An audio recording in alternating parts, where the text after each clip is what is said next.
আগামীকালের দৈনিক রাশিফল নিয়ে বিস্তারিত আলোচনা করব ১২টি রাশির ভালো এবং মন্দ নিয়ে। অতি পরিচিত প্রোগ্রাম প্রত্যেকটা দিন এই দৈনিক রাশিফল নিয়ে আলোচনা করি আপনাদের অ্যালার্ট করার জন্য। তাই প্রত্যেক দিনের মতো আজও কিন্তু দৈনিক রাশিফল নিয়ে আপনাদের অ্যালার্ট করার জন্যই এই আলোচনা।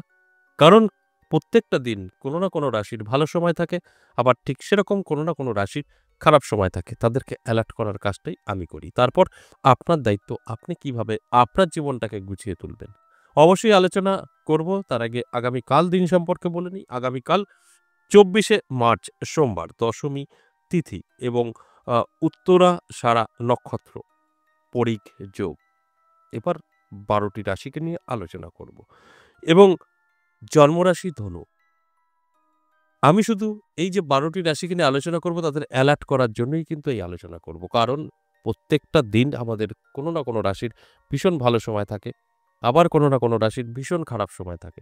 এই আলোচনা শুনলে পরে আপনি কি করবেন? আপনি কন্ট্রোল করতে পারবেন। আপনার খারাপ সময়টা আপনি আটকাতে পারবেন। আর আপনার ভালো সময়টা আপনি খুব তাড়াতাড়ি আপনার জীবনে এপ্লাই করতে পারবেন। কিভাবে?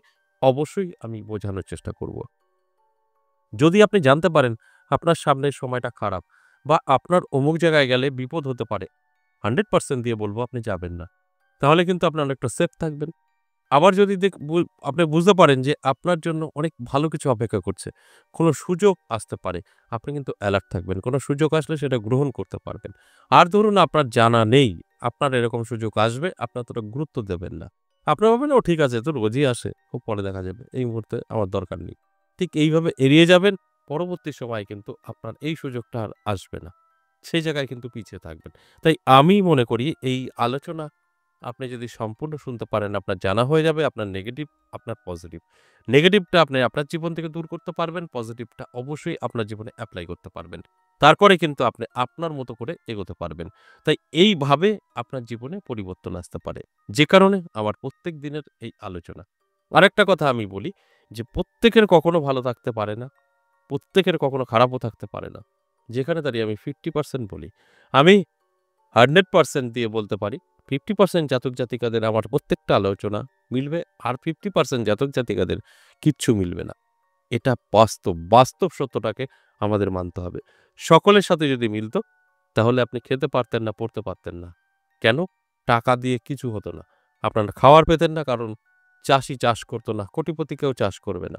আপনার বাড়ির কোনো কাজ করবে না। মিস্ত্রি বলুন, আপনার বাড়ির কাজের লোক বলুন, কেউ থাকবে না। সবাই কোটিপতি। তাহলে কিন্তু আমাদের সমাজ চলবে না। তাই সেখানে দাঁড়িয়ে ভগবানের একটা বলতে পারেন যে সৃষ্টি এইভাবে। কেউ কোটিপতি হবে, কেউ ভিখারি হবে, কেউ গরিব হবে। তাই সকলের সাথে কখনোই সেম টু সেম গ্রহ অবস্থান করে না। শুভ সব ফল দেবে বা সবার ক্ষেত্রে অশুভ ফল দেবে। কখনো সম্ভব না। যে কারণেই এই আলোচনা। আপনাদের আমি অনুরোধ করি প্রত্যেকটা দিন যে ভালো করে আগে বুঝতে হবে, জানতে হবে। তারপর আপনার জীবনে এপ্লাই করতে হবে। তারপর গিয়ে সফলতা। এত সহজে নয়, আমি বলব আর আপনার সাথে মিলে যাবে, এরকমটা নয়। আমি বলব, আপনি যদি শুনে বুঝে চলতে পারেন, সেক্ষেত্রে কিন্তু আপনার সাথে মিলবে। তাছাড়া কিন্তু সম্ভব নয়। তাই আমি প্রত্যেকটা দিনই আপনাদের কিন্তু এই কথাগুলো বলি শুধু বোঝানোর জন্য। আর আপনারা যদি বুঝতে পারেন, তাহলে অবশ্যই আপনার ভাগ্য বদলাবে। সঙ্গে থাকুন, আলোচনা তো অবশ্যই করব। নমস্কার, জয় মা কামাখ্যা, জয় মা তারা। তার আগে আমার সাথে কিভাবে যোগাযোগ করবেন একটু বলে নিই। আমার সাথে দুভাবেই যোগাযোগ করতে পারবেন, অনলাইন এবং অফলাইন। অনলাইন দুটো জায়গায় পাবেন, তারাপীঠ এবং আমার নিজের মন্দির বীরনগর। তারাপীঠ আপনারা পেয়ে যাবেন এপ্রিল মাসের ৩ এবং ৪ তারিখ। যাদের প্রয়োজন আছে যোগাযোগ করে নেবেন। তারাপীঠের কন্ট্যাক্ট নাম্বার দেওয়া থাকবে, বা যদি আপনার বুঝতে অসুবিধা হয়, ভয়েস মেসেজ বা লিখে বলবেন আমি তারাপীঠ দেখা করতে চাই। সাথে তারাপীঠের কন্ট্যাক্ট নাম্বার আপনাকে WhatsApp এর মাধ্যমে পাঠিয়ে দেওয়া হবে। যদি মনে হয় না আমার মন্দিরে আসতে চান, নদীয়া বীরনগর, সেক্ষেত্রেও আপনাকে WhatsApp ব্যবহার করতে হবে। আপনার সাথে এখানকার অ্যাড্রেস পেয়ে যাবেন। যদি মনে হয় না বাড়ি বসে যদি জানতে পারতাম আমার সম্পর্কে, সেক্ষেত্রেও আপনাকে WhatsApp এ আসতে হবে। ভয়েসে বা লিখে বলতে হবে।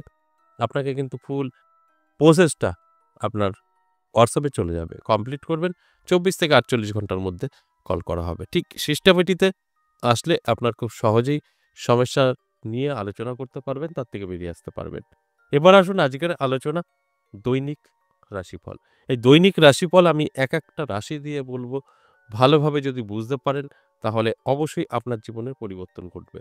সবার আগে যে কথাটা বলব, আপনার রাশি মানে প্রত্যেকটা রাশির মানে সেম রাশি প্রত্যেক জাতক-জাতিকাদের সাথে সমস্তটা মিলবে তা কিন্তু না। আপনার গ্রহ নক্ষত্রের উপরে নির্ভর করে এই আলোচনাটা মিলবে। এবার আসুন এক করে সেই রাশিগুলো বলি। ১ম এই আমি মেষ রাশি দিয়ে বলি। মেষ রাশির জাতক-জাতিকাদের কিন্তু দারুণ সময় থাকবে। মেষ রাশির জাতক-জাতিকাদের আমি বলব একটু এলার্ট থাকুন, চোখ কান খোলা রাখুন। আপনার সময় কিন্তু যথেষ্ট শুভ থাকবে। তবে শুভ সময় থাকবে বলে অনেকটা গা ছাড়া দিলে সমস্যায় পড়ে যেতে পারেন। আমি বলব মেষ রাশির জাতক-জাতিকাদের কিন্তু রিস্ক আছে। সেটা অবশ্যই উটকো ঝামেলা, অশান্তি, মারামারি এই ধরনের কোনো সমস্যায় পড়ে যেতে পারেন। অন্যান্য দিক থেকে দারুণ সময় থাকবে। এটা শুধু কন্ট্রোল করলে আগামীকাল দিনটি শুভ। এরপর বৃষ রাশি। বৃষ রাশির জাতক-জাতিকাদের কিছু সমস্যা তৈরি হতে পারে। কারণ আপনার জন্য কিন্তু আগামীকাল দিনটি খুব একটা শুভ নয়। আপনার অনেকটাই কন্ট্রোলে চলতে হবে। তা না হলে আর্থিক দিক থেকে তো পিছিয়ে পড়বেনই, তার সাথে, সাথে সম্পর্কও নষ্ট হতে পারে। তাই আমার আলোচনা আপনাদের এলার্ট করা। যদি এলার্ট থাকতে পারেন, আমি যে কথাগুলো বলছি সবটাই এড়িয়ে যেতে পারবেন। মিথুন রাশি যথেষ্ট শুভ। মিথুন রাশির জাতক-জাতিকাদের অবশ্যই আমি বলব চোখ কান খোলা রাখুন, এলার্ট থাকুন। নানা আটকে থাকা কাজ আপনি ক্লিয়ার করতে পারবেন এবং আপনার স্বপ্ন কিন্তু পূরণ হতে পারে। তাই এলার্ট থাকুন, চোখ কান খোলা রাখুন। এরপর কর্কট রাশি। কর্কট রাশির জাতক-জাতিকাদের অবশ্যই অনেকটা সতর্ক থাকতে হবে কোন দিক থেকে স্বাস্থ্য সংক্রান্ত বিষয় নিয়ে। আর্থিক উন্নতি হবে, আপনার সকলের সাথে ভালো সম্পর্ক থাকবে। স্বাস্থ্য আপনার সমস্যা তৈরি করবে। অর্থাৎ স্বাস্থ্যের দিকটা নজর রাখতে হবে এবং অ্যালার্ট থাকতে হবে। তাহলে আপনি কিন্তু অনেকটাই ভালো থাকবেন এবং সেফ থাকবেন। সিংহ রাশির ক্ষেত্রে বলব যথেষ্ট শুভ। সিংহ রাশির জাতক-জাতিকাদের মান-যশ খ্যাতি কিন্তু বৃদ্ধি পাবে। নানা দিক থেকে অবশ্যই পাওয়ার আসতে পারে। এমন কোনো ব্যক্তির সাথে পরিচয় হবে যে ক্ষেত্রে দাঁড়িয়ে আপনি কিন্তু অনেকটা ক্ষমতাশালী হয়ে উঠতে পারেন। এটা সিংহ রাশির জন্য অবশ্যই একদম প্লাস পয়েন্ট আমরা বলতেই পারি। ভালো সময় আগামীকাল। এরপর অবশ্যই কন্যা রাশি। কন্যা রাশির জাতক-জাতিকাদের সতর্ক থাকতে হবে। কোন দিক থেকে মান-যশ খ্যাতি কমে যাবে। অপমানিত হতে পারেন। আপনার এই দিকগুলো মাথায় রেখে চললে অনেকটাই কন্ট্রোলে রাখতে পারবেন। তা না হলে আপনার কিন্তু এই মান অপমানিত হওয়ার সম্ভাবনা আছে। তাই আমি অনুরোধ করব অ্যালার্ট থাকুন, চোখ কান খোলা রাখুন। তুলা রাশির ক্ষেত্রে যথেষ্ট শুভ। তুলা রাশির জাতক-জাতিকাদের আগামীকাল দিনটি কিন্তু যথেষ্ট শুভ থাকবে, পজিটিভ থাকবে। আমি বলব অ্যালার্ট থাকুন, চোখ কান খোলা রাখুন। সমস্ত দিক থেকে দেখবেন সুযোগ সুবিধা আপনি কিন্তু পেতে পারেন। বৃশ্চিক রাশি সাবধান থাকতে হবে। কোন দিক থেকে উটকো ঝামেলা, অশান্তি আপনারই খুব কাছের যারা আছেন, হতে পারে বন্ধু-বান্ধবী, হতে পারে আপনার ভাই, ব্রাদার, এদের মধ্যেই কিন্তু শত্রুতা তৈরি হতে পারে। এটা আগামীকালের জন্য অবশ্যই আপনার অ্যালার্ট থাকা প্রয়োজন। তা না হলে এই সমস্যাটা বড় আকার নিতে পারে। তাই অ্যালার্ট থাকুন, চোখ কান খোলা রাখুন। এরপর চলে আসুন ধনু রাশি। ধনু রাশির জাতক-জাতিকাদের কিন্তু অবশ্যই সময়টা যথেষ্ট ভালো, পজিটিভ। আ অর্থপ্রাপ্তির যোগ কিন্তু তৈরি হয়েছে। নানাভাবে অর্থ আপনার হাতে এসে ধরা দিতে পারে, যদি আপনার ধনু রাশি হয়ে থাকে। তাই এই দিক থেকে কিন্তু যথেষ্ট শুভ থাকবে আগামীকাল। ঠিক মকর রাশিরও কিন্তু যথেষ্ট শুভ সময় থাকবে। মকর রাশির জাতক-জাতিকারা যারা আছেন তাদের ক্ষেত্রেও বলব চোখ কান খোলা রাখুন, অ্যালার্ট থাকুন। নানাভাবে আপনার কাছে অর্থ এসে ধরা দিতে পারে। প্রাপ্তিযোগ তৈরি হয়েছে। তাই অত্যন্ত শুভ আগামীকাল কিন্তু থাকছে। কুম্ভ রাশির ক্ষেত্রেও বলব শুভ। পরপর ৩ টে রাশিরই কিন্তু ভালো সময় আগামীকাল আমরা গ্রহ নক্ষত্রের উপরে নির্ভর করে পেয়েছি, যেটা এখন আপনাদের সঙ্গে শেয়ার করছি। তাই কুম্ভ রাশি জাতক-জাতিকাদেরও কিন্তু যথেষ্ট শুভ থাকবে, ভালো থাকবে। তাই চোখ কান খোলা রাখুন, অ্যালার্ট থাকুন। আমি যে কথাগুলো বলছি সবটাই কিন্তু তাহলে মিলিয়ে নিতে পারবেন।